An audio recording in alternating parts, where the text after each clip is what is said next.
Everyone get out! Hello tankers and tankettes, welcome to some live gameplay. I figured it was about time for some more. Last time I did some French heavies and I've decided I'm going to do something similar this time. I've just picked a different national tree. I'm going to go with some American heavies. And because of a sort of happy coincidence, namely me rebuying the T1 heavy just for a whirl because it was on discount this weekend, I will be doing all the odd-numbered tier 5... I almost said odd-numbered tier 5 heavies there. Wow. We're off to a good start. The odd-numbered American heavies, so it's the tier 5, the tier 7, and the tier 9. I can't do the even-numbered heavies because I don't have the tier 6, I don't have the regular tier 8, and I don't have the tier 10, so we'll just pretend that this was all planned and carefully thought out, and yeah. The M6 is actually also on discount, but I'm saving up credits for something else, and the reason, one of the reasons I rebought the T1 Heavy is because it was a long time ago I played it the first time round, so I wanted to get a little bit reacquainted with it, but also I have in mind at some point that I'm going to do a kind of a comparison video of all the Tier 5 Heavies. So the only one I'm now lacking is the German Tier 5 Heavy, which is it's not been in the game that long. It's basically a repurposed medium tank and not that dissimilar from the Churchill one I've found, at least the couple of battles I did play in it. So I'm going to rebuy that one as well at some point, and then we'll have a comparison video, but for now it's going to be American heavies. So let's hit the battle button. You might have noticed this, it's one of those rare heavy tanks, the M6 has it as well, the Churchill one also has it, where you actually get two gunners, which is really rather nice because it means you can get two gunnery skills training up at the same time, which is very useful because there are some very useful gunnery skills in the game.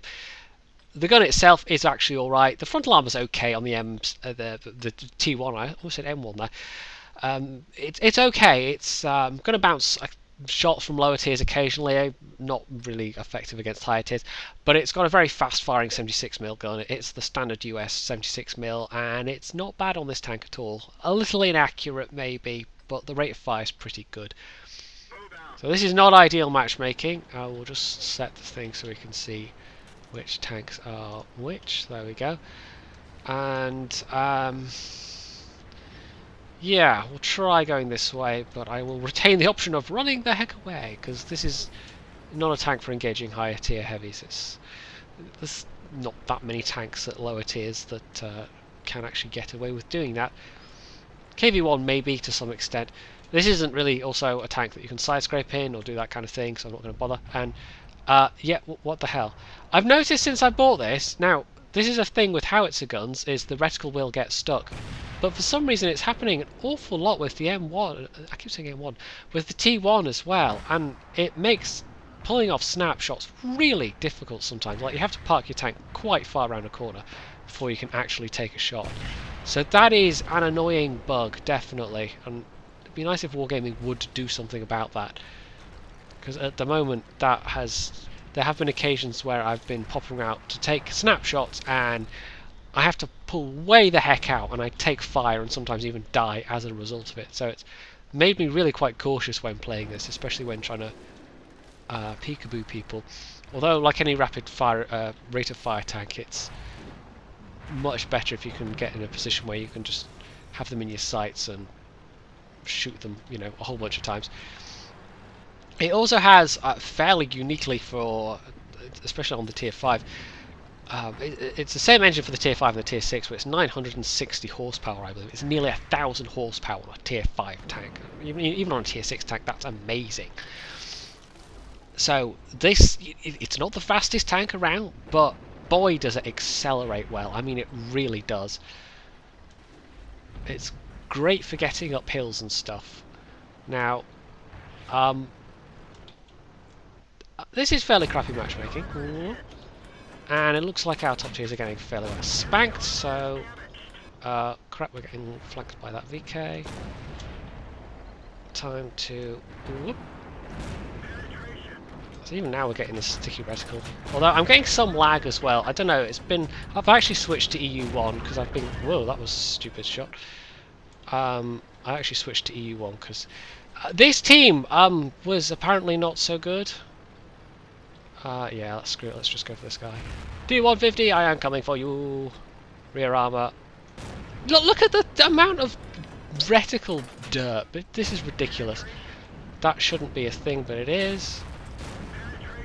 See if we can kill this T150. Right, that's KV-1S fired. Right far on this is quite nice. Oh, and I'm stuck on the Churchill 1. Yay! Right, this guy could possibly one-shot me. What the? Yeah, he did. Seriously, what the I don't know if that was server lag or if it was a sticky reticle thing, but that was kind of annoying. So even in that matchup, this team was fairly terrible. This is a weekend. It's not unexpected, but 1100 damage against tier 6s. You know, this is not a bad gun.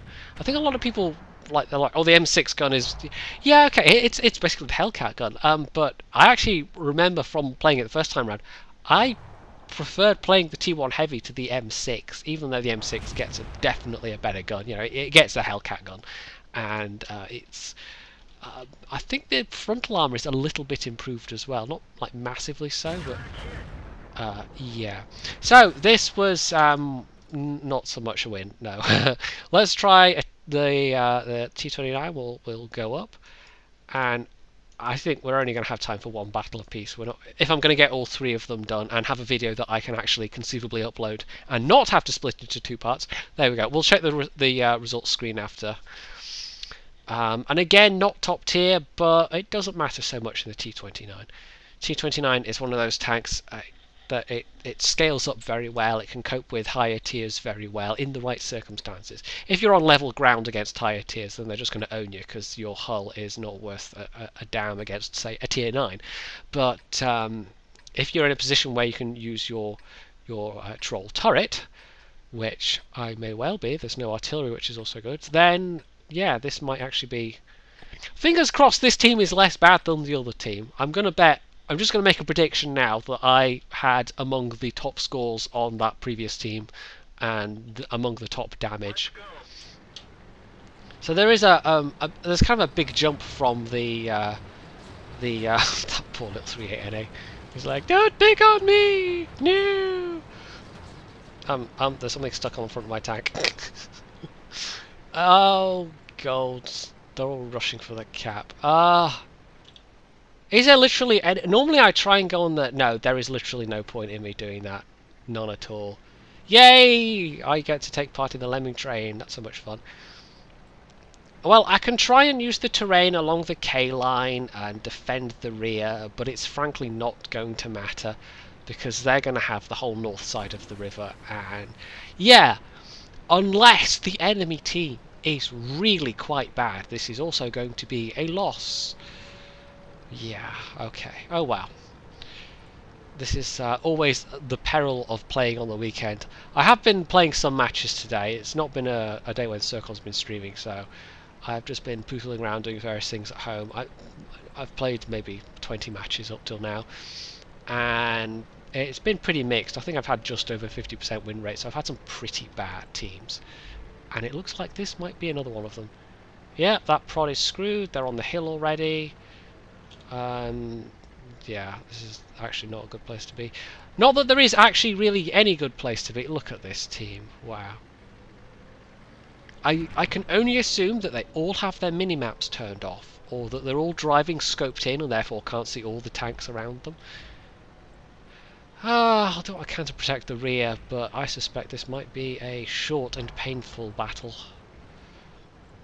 What are you supposed to do in these kind of situations? You know, even though there's no enemy artillery, there's a fairly limited amount I can do. So, I haven't pointed out yet, but as I like to try and point out, my purpose in doing these live commentary battles, these live gameplay battles, is just to, you know, replays are kind of polished and they're all pre-selected, so there's the whole confirmation bias thing going on, and it's like, okay, yeah, I could just show lots of amazing, awesome replays, and you'd think I'm the best player in the world, but it would be a lie. So I like to do these as, A, they're the closest I can get to actually live streaming myself, and B, because it also hopefully gives you all a fairer picture, because even on the stream, oh, there's a medium coming up behind me. Even on the stream, I'm in a situation where, you know, you're not seeing what I'm doing a lot of the time. You're seeing what Circon's doing. Ah, goody goody gumdrops. I'm back up, but I'm going to get nailed from the hill. Ow. Ow. Well, I can hit his lower plate at least. Is he actually tracked? I'm not sure. Ow. Can I get this guy? Hopefully. This hull armor does not stand up to punishment. Yeah, this team's getting annihilated. Is anybody surprised? No. No, there we go. Shot from all angles. I give up! I surrender! Yeah. Oh well, I kind of called this one. It was pretty obvious in about the first 30 seconds that we were going to lose, though. Sometimes it is. There's just no way we were going to win this one. Not with this team. Oh well. Back to garage. Wow. This is going to be such an interesting and entertaining video. We've had two terrible teams in a row where that one I didn't even really get to do any damage, but I was... The chances that I would have been able to actually defend the rear of that team were pretty slim. So not even 20 battles, actually just under 50% win rate now. So, yeah, I had third best in both damage and score. That's a pretty sharp drop off. 1300 damage, nearly 1100 damage, 400 damage. 0, 0, 0, 0. Yeah, that was an amazing team. Okay, on to the Tier 9, and it's the M103.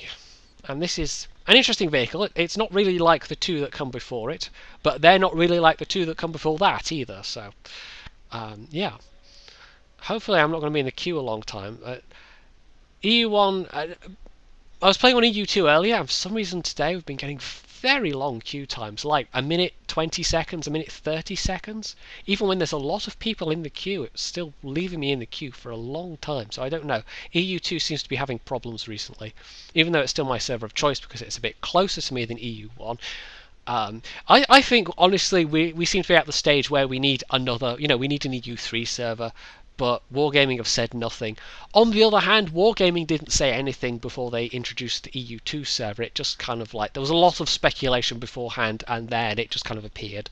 So that might happen this time with an EU3 server. This map, and it's encounter mode, and I actually prefer encounter mode on this map because... Oh, pardon me. Don't know where that came from. Well, I know exactly where that came from. When you're starting down here in this bottom left corner, it really sucks on this map, especially if you're in a slower tank, because you cannot get up to this corner before the enemy team can, and at that point, if they're even halfway competent, you've lost the game, because you can't push up around, you can't go on the offensive, and you can't even defend, because they can just sit up there and snipe down towards the cap that you've started at. So this corner badly needs some work in normal mode. In encounter mode, it's okay. Really? I have got a single stock VK. Okay. Any one of you heavies want to come and help me? Maybe? God, if it's going to be 3 games and 3 losses, this is going to be a pretty terrible video. It's not going to be at all entertaining. Again, no artillery. 5120 might be nasty, but E75, well, it really depends where that E75 is. I don't really want to be taking on an E75 head-to-head if I can possibly help it, because the M103 is not that sort of tank. Enemy has killed... What? What? Okay. I'm... oh, T34. Oh, there's the 5120. I'm kind of... I mean, I've been having the kind of day where it's like, it's not so much hoping that I'm going to do well and that our team's going to do well. It's hoping that the enemy team is going to be so diabolically bad that we win. And that's actually what the majority of the wins have been like. Which is kind of unfortunate, because those aren't really the fun games. So it's not really been a fun weekend playing for me so far.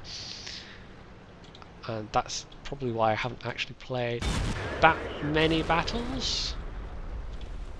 Oh yeah, I can definitely out-reload this T34. Question is there anything behind him? Hello T34, I can see the top of your turret. Now is this 5120 going to be...